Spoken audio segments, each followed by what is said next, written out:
Hello students, I am Himadri Pashine from Department of Chemistry and today's our topic is carbohydrate.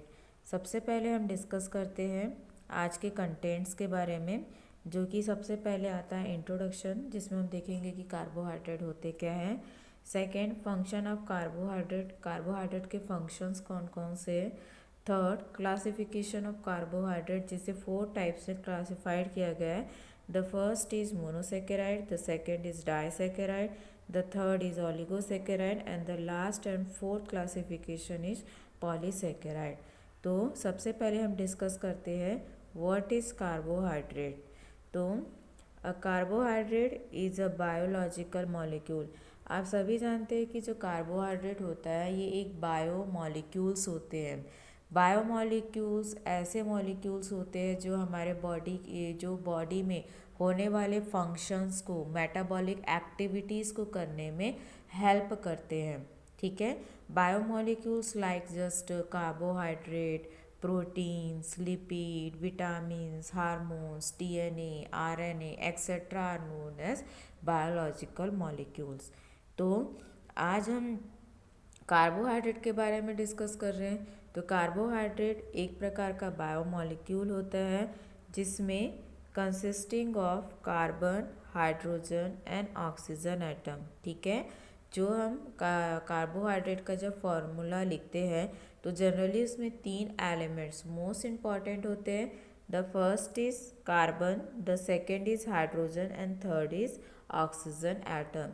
In 3 atom से मिलकर ही and molecules of those 3 atom to form carbohydrate molecules। ठीक है, तो usually with a hydrogen oxygen ratio of 2:1 as in a water. जब हम water का formula देखते हैं, वाटर का फॉर्मूला क्या होता है, H2O। तो वाटर के फॉर्मूला में हाइड्रोजन और ऑक्सीजन का जो रेशियो होता है वो होता है 2:1। और कार्बोहाइड्रेट में हाइड्रोजन और ऑक्सीजन का जो रेशियो होता है वो भी कितना होता है, 2:1 होता है, जो कि वाटर के रेशियो के इक्वल्स होता है। ठीक है, तो जो हमारा कार्बोहाइड्रेट होता है उसका एम्पेरिकल फार्मूला क्या होता है, CnH2ON। मतलब एन जो होता है n is equal to 1 2 3 etcetera हो सकते हैं। Means n numbers of those element are from carbohydrate molecule. These carbohydrate molecules are different types according to their number. So carbohydrate is a polymer. अब यहाँ पे ये कहा जा रहा है कि जो कार्बोहाइड्रेट होता है वो पॉलीमर होता है। पॉलीमर इसीलिए कहा जाता है क्योंकि कार्बोहाइड्रेट जो होता है वो छोटे छोटे मॉलिक्यूल से मिलकर बना होता है। जैसे कि यदि हम बात करें सुक्रोज की, ठीक है, तो सुक्रोज जो होता है वो ग्लूकोज और फ्रक्टोज 2 मॉलिक्यूल से मिलकर फॉर्म होता है। मतलब सुक्रोज क्या है, एक कॉम्प्लेक्स फॉर्म है जो डिफरेंट टाइप के मॉलिक्यूल से मिलकर बना हुआ है, जिसके कारण कार्बोहाइड्रेट को हम क्या कह सकते हैं, एज अ पॉलीमर कह सकते हैं, क्योंकि इसमें जो कार्बोहाइड्रेट होते हैं वो छोटे छोटे मोनोसैकेराइड्स यूनिट से मिलकर बने हुए होते हैं। Made by sugar molecule is known as saccharide. ठीक है, सैकेराइड्स का मतलब होता है शुगर। तो ये जो कार्बोहाइड्रेट होता है वो छोटे छोटे मोनोसैकेराइड मॉलिक्यूल से मिलकर बना हुआ होता है।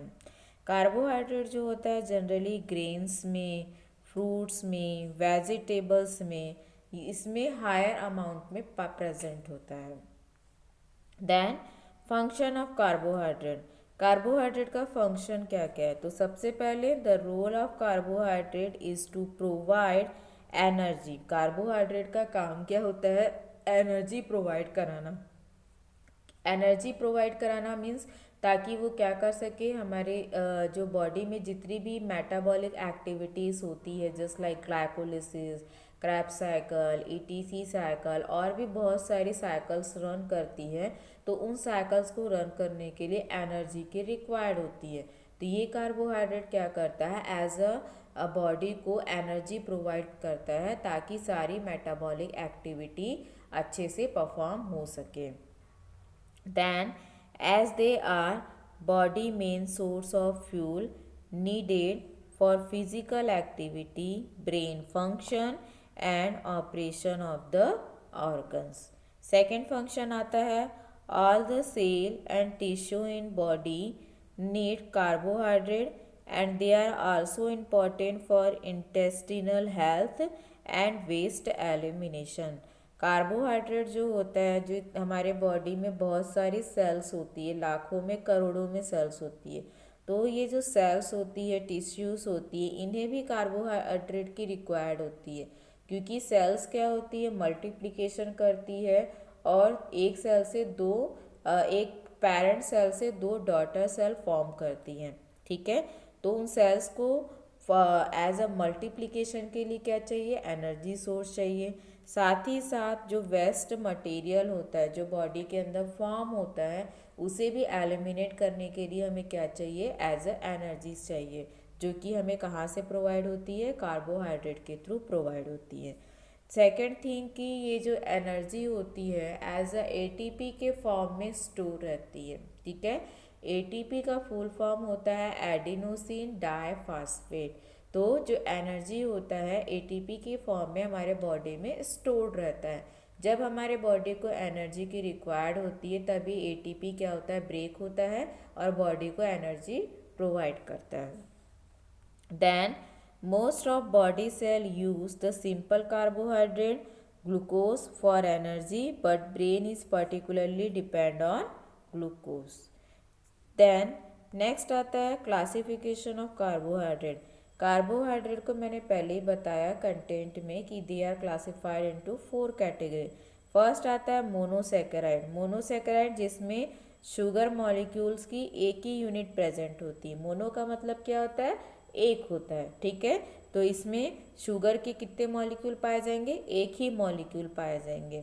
ठीक, तो इसे हम वन शुगर मॉलिक्यूल भी कह सकते हैं। इसके एग्जाम्पल्स है ग्लूकोज, फ्रक्टोज, गैलेक्टोज, क्योंकि ये एक ही मॉलिक्यूल्स के बने होते हैं। देन सेकेंड आता है डाइसेकेराइड, जिसे कि हम 2 शुगर मॉलिक्यूल भी कहते हैं। डाई का मतलब क्या होता है, 2, मतलब इसमें शुगर के कितने मॉलिक्यूल प्रेजेंट होंगे, 2 मॉलिक्यूल प्रेजेंट होंगे। तो इसके एग्जाम्पल्स क्या क्या आएंगे, सुक्रोज, लैक्टोज, माल्टोज, ये सब क्या कहलाते हैं, डाइसेकेराइड कहलाते हैं। थर्ड आता है ऑलिगोसेकेराइड। ठीक है, ऑलिगो का मतलब होता है फ्यू, कुछ। ठीक है, तो कुछ का मतलब ये होता है कि इसमें शुगर के कितने मॉलिक्यूल होंगे, 2 से 10 मॉलिक्यूल इसमें शुगर के प्रेजेंट्स होंगे। ठीक है, ऑलिगोसेकेराइड के एग्जाम्पल्स है रैफिनोस, टीचायोस एक्सेट्रा। देन लास्ट आता है पॉलीसेकेराइड। पॉली का मतलब होता है मैनी, मैनी मीन्स बहुत सारे, मतलब ये बहुत सारे शुगर मॉलिक्यूल से मिलकर बना होगा। ये 10 भी हो सकते हैं, 10 से ज़्यादा भी हो सकते हैं। इसके एग्जाम्पल्स क्या क्या है, स्टार्च, ग्लाइकोजन, सेलुलोज। तो अब हम एक एक करके इन चारों क्लासिफिकेशन के बारे में स्टडी करते हैं। सबसे पहले आता है मोनोसेकेराइड। मोनोसेकेराइड्स क्या होते हैं, the monosaccharide are polyhydroxy aldehyde और polyhydroxy ketone which can not be decomposed by hydrolysis to give simpler carbohydrate। जैसा कि मैंने आपको बताया, मोनो मतलब एक, शुगर की एक ही यूनिट प्रेजेंट होगी, जिसके कारण जब इनकी हाइड्रोलिसिस कराई जाती है तब ये किसी सिंपल मॉलिक्यूल का फॉर्मेशन नहीं करते हैं। जैसे कि यहाँ पे दिया हुआ है C6H12O6, ग्लूकोज और फ्रक्टोज। चूँकि ग्लूकोज और फ्रक्टोज का फॉर्मूला सेम होता है लेकिन स्ट्रक्चरल फॉर्मूला अलग होता है। तो जब ग्लूकोज या फ्रक्टोज का हम हाइड्रोलिसिस कराते हैं तब ये हमें कोई भी सिंपल कार्बोहाइड्रेट नहीं देता है। It means they are non decomposable compound. अब चूँकि मैंने आपको यहाँ पे बताया कि जो मोनोसेकेराइड होता है उसे हम पॉलीहाइड्रोक्सी एल्डिहाइड या पॉलीहाइड्रोक्सी कीटोन भी कहते हैं। ऐसा इसीलिए कहा जाता है क्योंकि ये जो ग्लूकोज और फ्रक्टोज होते हैं इनमें एल्डिहाइड और कीटोन फंक्शनल ग्रुप प्रेजेंट होता है। एल्डिहाइड का फंक्शनल ग्रुप क्या होता है, CHO, ठीक है। कीटोन का फंक्शनल ग्रुप क्या होता है? C+O, यही होता है कीटोन का फंक्शनल ग्रुप। तो ये दो फंक्शनल ग्रुप ग्लूकोज और फ्रक्टोज में पाए जाते हैं, जिसके कारण इसे पॉलीहाइड्रोक्सी एल्डिहाइड या फिर पॉलीहाइड्रोक्सी कीटोन कहते हैं। जनरली ये जो एल्डिहाइड फंक्शनल ग्रुप होता है वो ग्लूकोज में प्रेजेंट होता है, जिसे कि हम एल्डोसिस कहते हैं, और ये जो कीटोन फंक्शनल ग्रुप होता है ये फ्रक्टोज में प्रेजेंट होता है, जिसे कीटोसिस कहते हैं। तो सबसे पहले देखते हैं glucose. Glucose is a sugar with the molecular formula C6H12O6। Sugar के सोर्सेस कौन कौन से हैं? Bread, rice, potato, vegetable, fruit, sugar, yoghurt, milk, ऐसे जो सोर्सेस होते हैं उनमें क्या प्रेजेंट होता है? ग्लूकोज प्रेजेंट होता है, ठीक है। ग्लूकोज जो होते हैं स्वाद में मीठे होते हैं, ठीक है, एंड वाटर में सॉल्युबल होते हैं। तो देखिए यहाँ पे ग्लूकोज का दो स्ट्रक्चरल फॉर्मूला है, एक है रिंग स्ट्रक्चर और एक है open chain structure. Ring structure में देखिए काउंट कीजिए, 1 2 3 4 5 6, 6 कार्बन है, और 6 कार्बन से क्या जुड़ा है आपका? हाइड्रोजन और ऑक्सीजन जुड़ा हुआ है। देखिए यहाँ पे CH2OH, H, CHOH, CHOH, CHOH, CHOH, CHO, ठीक है। यहाँ पे देखिए इसका चेन फार्मूला में CHO, CHOH, COHH, CHOH, CHOH, CH2OH। यहाँ पे एक चीज़ ध्यान रखिएगा, ग्लूकोज के तीसरे कार्बन पे, ये पहला कार्बन था, ये दूसरा है, ये तीसरा, इस तीसरे कार्बन पे आप देख रहे हैं हाइड्रोक्सिल और हाइड्रोजन एटम की जो पोजीशन है वो दूसरे, चौथे और पांचवें कार्बन से अलग है। दूसरे, चौथे और पांचवें कार्बन में हाइड्रोजन जो है वो राइट साइड में और हाइड्रोक्सिल ग्रुप लेफ्ट साइड में, लेकिन तीसरे कार्बन पे हाइड्रोक्सिल ग्रुप कहाँ है? लेफ्ट साइड पे है, और हाइड्रोजन कहाँ है? राइट साइड पे है, ठीक है। देन फ्रक्टोज और fruit sugar found in many fruit and vegetable and chemical formula है C6H12O6। फ्रक्टोज जो कि फ्रूट शुगर कहलाता है, ठीक है, जो कि क्योंकि फ्रूट्स में हायर अमाउंट में फ्रक्टोज पाए जाते हैं, ठीक है। यहाँ पे देखिए फ्रक्टोज का ये आपका रिंग स्ट्रक्चर है, ये ओपन चेन स्ट्रक्चर है। ओपन चेन स्ट्रक्चर में देखिए यहाँ पे CH2OH, C double bond O, COHH, CHOH, CHOH, CH2OH। अच्छा यहाँ पे देखिए तीसरे कार्बन पे, ये तीसरा कार्बन है, यहाँ पे देखिए हाइड्रोक्सिल ग्रुप इधर है, हाइड्रोजन इधर है, ठीक है। दूसरे कार्बन पे क्या है? कीटोनिक फंक्शनल ग्रुप जुड़ा हुआ है, जबकि ग्लूकोज में क्या था? पहले कार्बन पे ketonic aldehyde functional group present था। और यहाँ पे देखिए इसका रिंग चेन स्ट्रक्चर है, तो यहाँ पे O, ये आपका C डबल बॉन्ड O है, CH2OH, CHOH, CHOH, CHOH, CH2OH, ठीक है। अब आता है डाइसैकेराइड। डाइसैकेराइड मैंने बताया, डाई मीन्स दो, मतलब इसमें शुगर के कितने मॉलिक्यूल होंगे? 2 मॉलिक्यूल होंगे। तो carbohydrate which upon hydrolysis give 2 molecules of the same और different monosaccharide are called disaccharide. जब हम डाइसैकेराइड्स की हाइड्रोलिसिस कराते हैं तो ये हाइड्रोलाइज्ड होता है और हमें शुगर के 2 मॉलिक्यूल देता है, ठीक है। तो इसका जनरल फॉर्मूला क्या होता है? C12H22O11। यहाँ पे देखिए डाइसैकेराइड का बेस्ट एग्जांपल है सुक्रोज। सुक्रोज जिसे कि हम शुगर केन भी कहते हैं, ठीक है। शुगर केन है नेचुरल सोर्स ऑफ सुक्रोज और table sugar. It give glucose and fructose during hydrolysis. देखिए यहाँ पे सुक्रोज का फॉर्मूला है C12H22O11। जब हम इसकी हाइड्रोलिसिस कराते हैं in the presence of invertase enzyme, तो ये जो सुक्रोज होता है वो 2 सिंपल मोनोसैकेराइड्स यूनिट में ब्रेक हो जाता है। पहली यूनिट होती है ग्लूकोज की, दूसरी यूनिट होती है फ्रक्टोज की। यहाँ पे स्ट्रक्चर ऑफ सुक्रोज, सुक्रोज का स्ट्रक्चर दिया हुआ है। ये आपका क्या है? एक ये आपका ग्लूकोज का मॉलिक्यूल है और ये क्या है आपका? फ्रक्टोज का मॉलिक्यूल है। हमने इससे पहले फ्रक्टोज और ग्लूकोज का स्ट्रक्चर देखा था। यहाँ पे अगर हम नंबरिंग करें, ठीक है, तो 1 2 ये दूसरा कार्बन है, ठीक। यहाँ पे नंबरिंग करेंगे तो क्या हो जाएगा, 1 2 3 4 5 6, ठीक है। तो यहाँ पर देखिए, यहाँ पे ग्लूकोज का दूसरा कार्बन और फ्रक्टोज का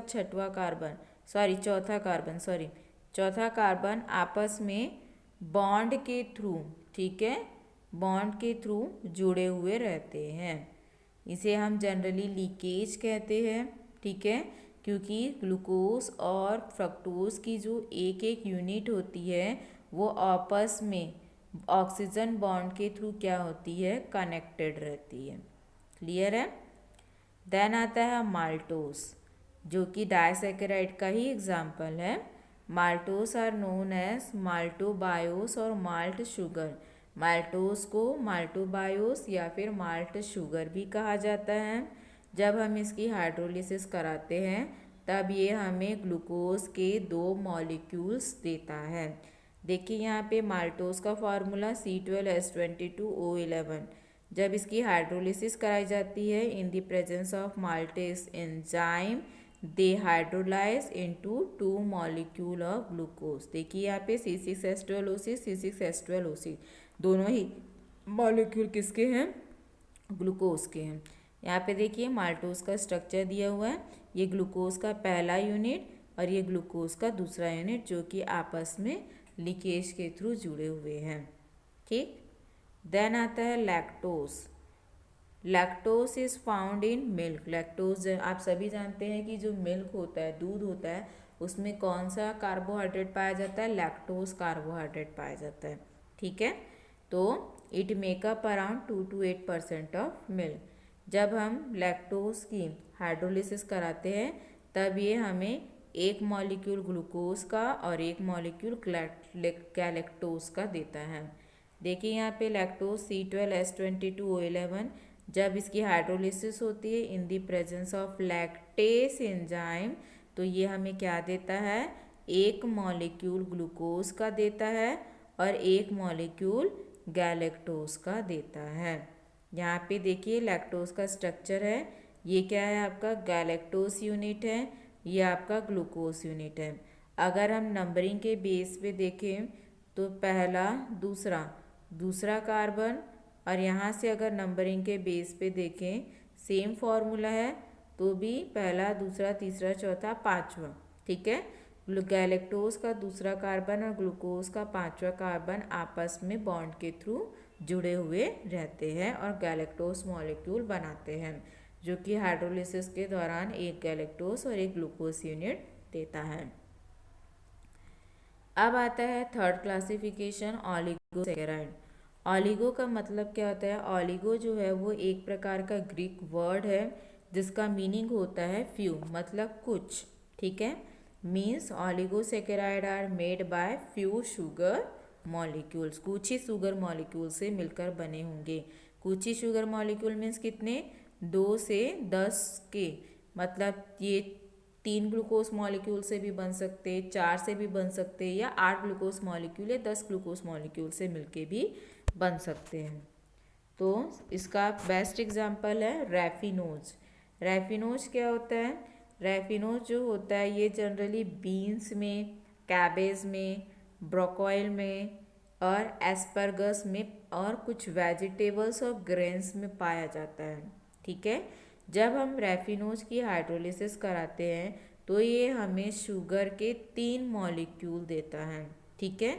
कौन कौन से, देखिए यहाँ पे इसका फॉर्मूला क्या है रैफिनोज का, C18H32O16। ये रैफिनोज का फॉर्मूला है। जब हम इसकी हाइड्रोलिसिस कराते हैं तब यह हमें ग्लूकोज का 1 मॉलिक्यूल, फ्रक्टोज का 1 मॉलिक्यूल और गैलेक्टोज का 1 मॉलिक्यूल देता है। देखिए यहाँ पे रैफिनोज का स्ट्रक्चर बना हुआ है, आप यहाँ पर देख सकते हैं। ये क्या है आपका, ये 1 मॉलिक्यूल है ग्लूकोज का, ठीक है। ये किसका है, ये ग्लूकोज का है।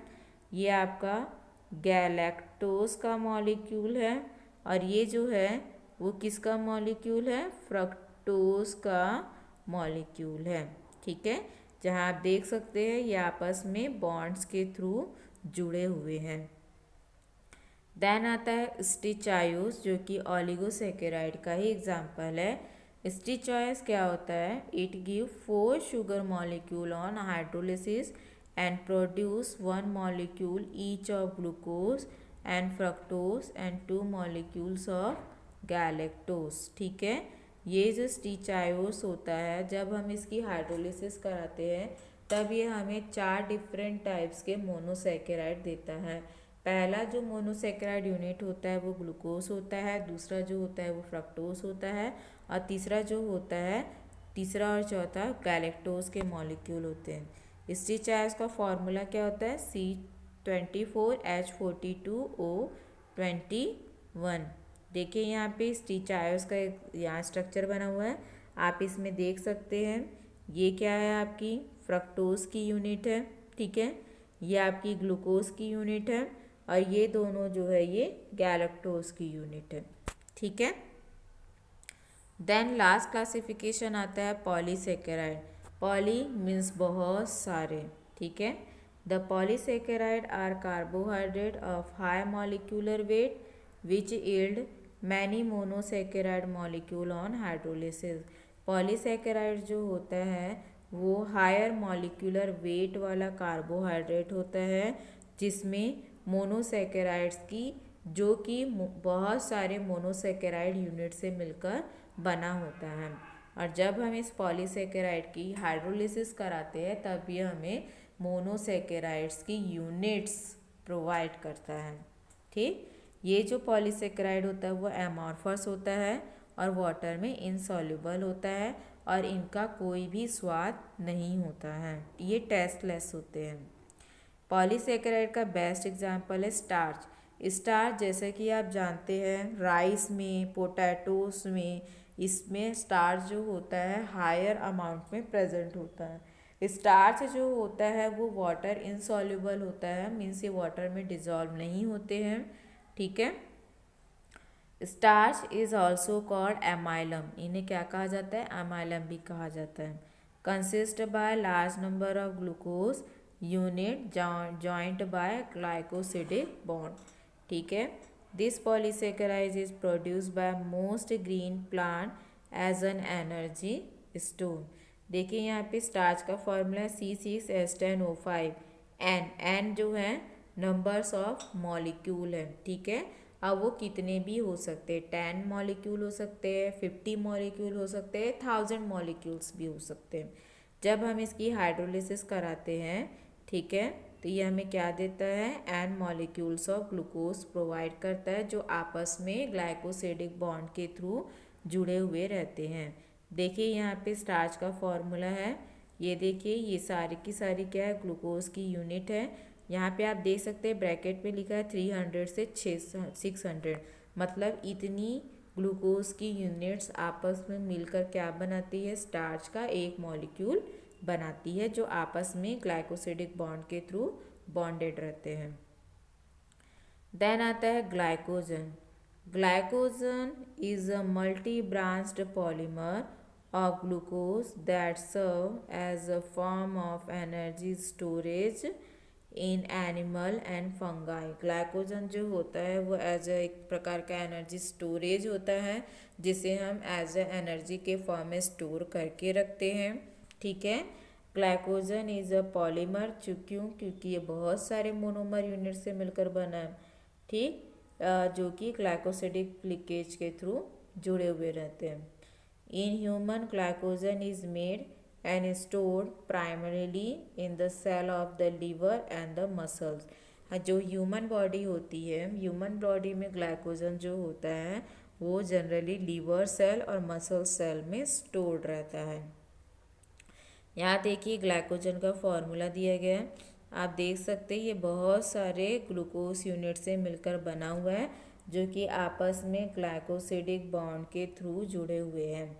यहाँ देख रहे हैं ये इसके मतलब ये चेन जो है कंटिन्यू बढ़ते जाएगी, जितने मॉलिक्यूल होंगे उतनी क्या होगी?